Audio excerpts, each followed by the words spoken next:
जय श्री कृष्णा।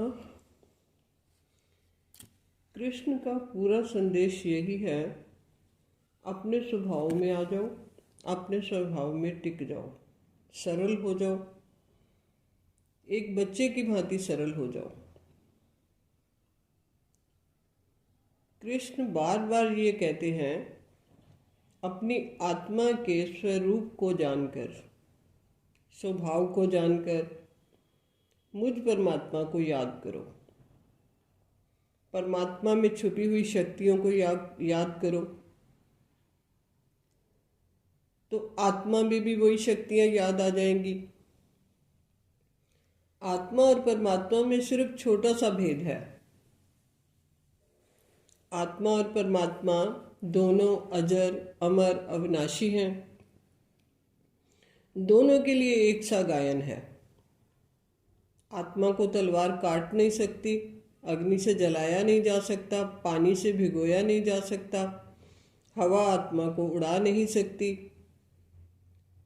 परमात्मा के लिए भी ऐसा ही गायन है कि वो यहाँ पर सदा है, ना वो कहीं जाता है, ना वो कहीं आता है। आत्मा बार बार वस्त्र बदलती है।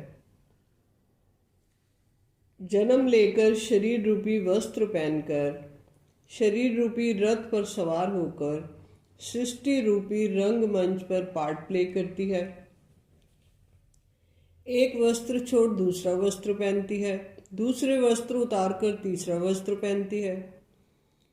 परिवर्तन होते रहने से, आवागमन के चक्कर में घूमने से आत्मा भयभीत हो गई है और परमात्मा परिवर्तित नहीं होते। गुरबानी में सदगुरु नानक लिखते हैं कि परमात्मा को जानना है तो श्लोक है एक, जेतु जाने सब कुछ मूल, सो ही सूक्ष्म सो ही स्थूल।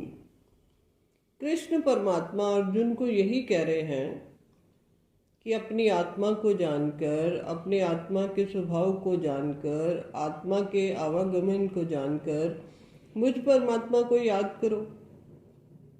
गुरबानी में गुरु नानक जी द्वारा सरल विधि बताई गई है। पहले स्थूल से शुरू करना होगा। स्थूल पदार्थों को जानना शुरू करो। अगर जगत जननी, सत्य सीता धरती माँ, अन्नपूर्णा के सूक्ष्म से सूक्ष्म रहस्य को जानना है, जो भी दिखाई पड़ता है,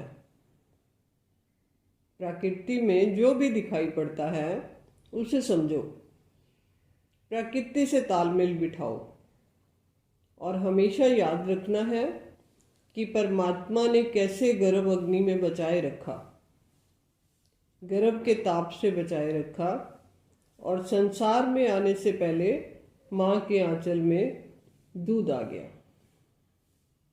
अगर ये एक बात भी याद रखोगे कि माँ के आंचल में कैसे दूध आ गया, तो भी मुझ परमात्मा से योग जुड़ा रहेगा।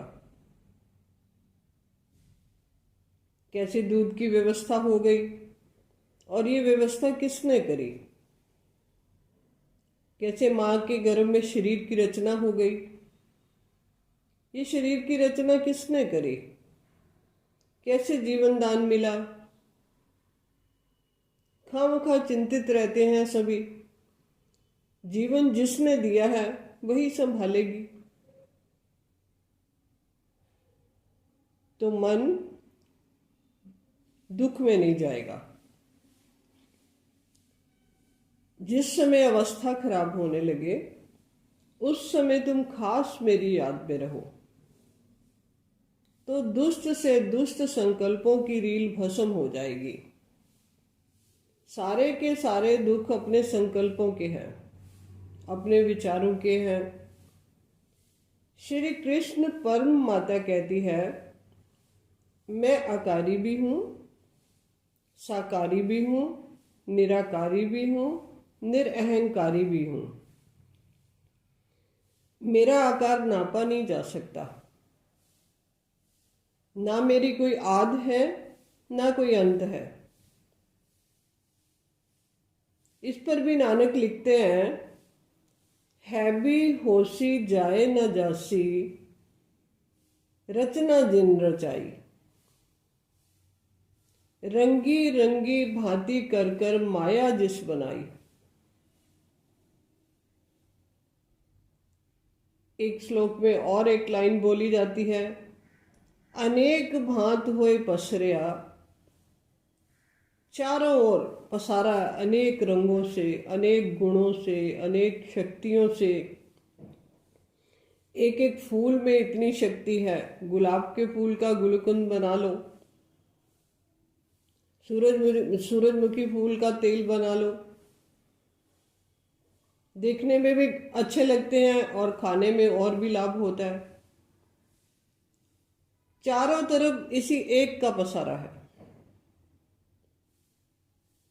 अनेक भांत हुए पसरिया, जिसके लिए गायन है, तुम्ही हो माता पिता तुम्ही हो, तुम्ही हो बंधु सखा तुम्ही हो। मुझ धरती परमात्मा को निर्विकार कहा जाता है। मैं ही सदा शिव हूं। शक्ति द्वारा शिव की पहचान होती है। शिव शक्ति के बिना अधूरे हैं, ऐसा गायन है शास्त्रों में। सत्य सीता धरती मां कह रही हैं कि मुझ में से ही 6 तत्व उत्पन्न होते हैं और मुझ में ही विलीन हो जाते हैं। मुझ में से निकलते हैं, मुझ में समाते हैं।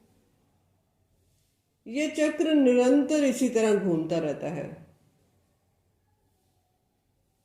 सीता का स्वयंवर दिखाते हैं, मुझ सत्य सीता धरती ने सूर्य का वर्ण किया है, रमैया का वर्ण किया है। रमा है रमैया तू ही तो चारों धाम।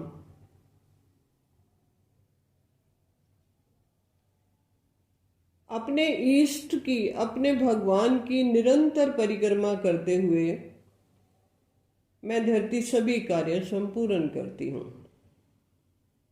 कार्यशील रहती हूं। जलचर, पशु, पक्षी, जीव जंतु, मनुष्य, सभी प्राणियों की ब्राह्मणी मां बन रचना करती हूं, वैश्वनी बन पालना करती हूं, दुर्गा बन दुर्गुणों को दूर करती हूं और काली बन विनाश करती हूं। सभी के सभी कार्यों को संपूर्ण रूप से निभाते हुए निरंतर सूर्य के चारों ओर चक्कर काटती रहती हूं। और जब मनुष्य द्वारा अति होती है तो उस अति के चलते महाकाली के रूप में तूफान, भूकंप, सुनामी बन महाकाल का रूप धारण कर विनाश करवाती हूं। मातृत्व से भरे हुए मेरे तीनों रूपों का संसार में गायन है। एक कंजकों के रूप में घर घर में पूजा होती है, साल में 2 बार पूजा होती है। दूसरा, मां जब जन्म दे रही होती है उसकी पूजा होती है, उसकी संभाल की जाती है। और जब मां अपने आंचल से दूध पिला रही होती है, पालना कर रही होती है, तो उसकी भी पूजा होती है। ब्याह होके, शादी होके स्त्री घर आती है तो लक्ष्मी पूजन किया जाता है। नारी के इन्हीं तीनों रूपों का गायन और पूजन होता है। मुझ परमात्मा का एक और गायन है, तुम्ही हो माता पिता तुम्ही हो। विराट रूप में कृष्ण परमात्मा के माध्यम से मुझ धरती का स्वरूप दिखाया गया है। अग्नि, जल, वायु, आकाश, मुख से निकलते हुए दिखाए गए हैं, गर्भ से निकलते हुए दिखाए गए हैं। सभी देवताएं भी माता द्वारा जन्म पाते हैं, पालना लेते हैं। कृष्ण परमात्मा यही कह रहे हैं कि तुम इन चरम चक्षुओं से मुझे नहीं देख पाओगे। उसके लिए दिव्य दृष्टि की जरूरत होती है, तो वो दिव्य दृष्टि गुरु द्वारा प्राप्त होती है। अब सच्चा सच्चा गुरु कहाँ मिलेगा? तो उसके लिए भी एक गीत बना हुआ है, ज्ञान मिले गुरु के मुख से और गुरु मिले सत्संग में कोई जाने ना। इस बात की याद रखनी है। उदाहरण के तौर पर संजय को कुलगुरु द्रोणाचार्य से दिव्य दृष्टि का उपहार मिला था और कृष्ण से अर्जुन को दिव्य दृष्टि मिली। मैं सत्य सीता माता धरती मां मल्टी डायमेंशनल हूं। मेरा ही आकर्षण है, चारों ओर मेरा ही फैलाव है, मेरा ही विस्तार है। अग्नि मेरी कोख में समाई हुई है, जल मुझ में से निकलता है, बादल मैं बनाती हूं, पेड़ मुझसे उगते हैं,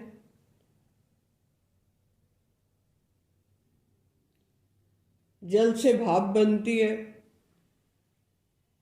वायु मुझ धरती से उत्पन्न होती है। माणिक, मोती, हीरे, जवाहरात, तेल, खनिज पदार्थ, फल, फ्रूट, वनस्पतियां, खजानों से भरपूर, सर्व शक्तियों से भरपूर, सदा सद जागत मातृत्व से भरी हुई हूं, आलोक से भरी हुई हूं। गरीब बीज डाले,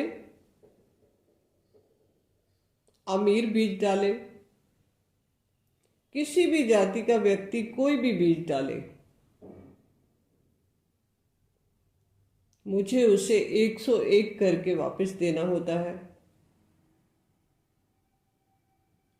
मैं सत्य सीता तुम्हारे अंग संग रहते हुए निरंतर गतिशील हूं। योग मुझसे लगाना था, जुड़ना मुझसे था, जुड़ना मां से था, धरती मां से था। शिव द्वारा मुझ सृष्टि की रचना गाई गई है। जब सृष्टि की बात आती है तो संसार की तरफ ध्यान जाता है। धरती का नाम दूसरा नाम सृष्टि है। शिव द्वारा मुझ सृष्टि की रचना गाई गई है, धरती की रचना गाई गई है। मुझ प्रकृति द्वारा तुम पृथ्वीवासी मनुष्यों की रचना गाई गई है। मुझ सत्य सीता धरती मां द्वारा पालना और विनाश गाया गया है। मनुष्य अज्ञानता की नींद में सोया हुआ है। कनेक्शन जोड़ोगे तभी अर्थ मिलेगा, तभी तुम पावरफुल बनोगे। जब घर की लाइट लगवाते हो तो 3 तारों को जोड़ना पड़ता है। 2 तारें प्लग में जुड़ती हैं, एक तार धरती में डालनी पड़ती है तो अर्थ मिलता है। जब कृष्ण कहते हैं अपने स्वभाव में टिक जाओ, सरल हो जाओ, एक बच्चे की भांति सरल हो जाओ, ये भीतर वाले के लिए गायन है। मन तो बच्चा है, मन का स्वभाव एक चंचल बच्चे की भांति है। मन सभी कुछ चमकती चीजों को पाना चाहता है, जैसे एक बच्चा मेले में तरह तरह के खिलौने और सभी खिलौने लेना चाहता है।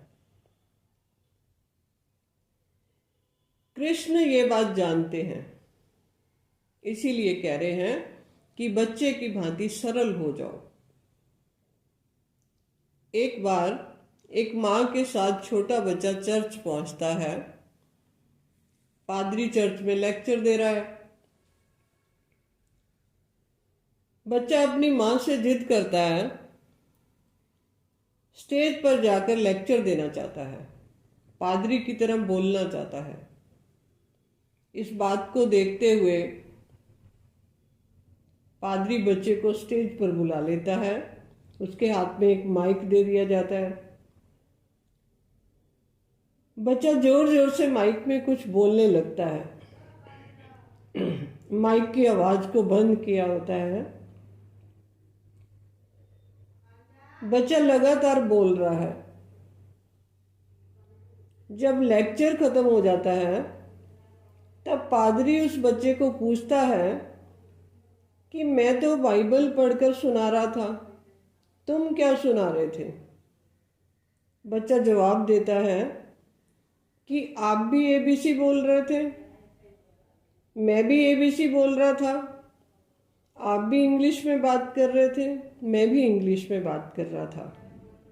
मुझे एबीसी ही बोलनी आती है, मुझे आपकी तरह सेंटेंस बनाना नहीं आता। और मुझे पूरा विश्वास है भगवान को सेंटेंस बनाना आता है। मेरी माँ की तरह वे मेरी बात को समझ गए होंगे, जैसे मेरी माँ इशारों इशारों में मेरी बात समझ जाती है।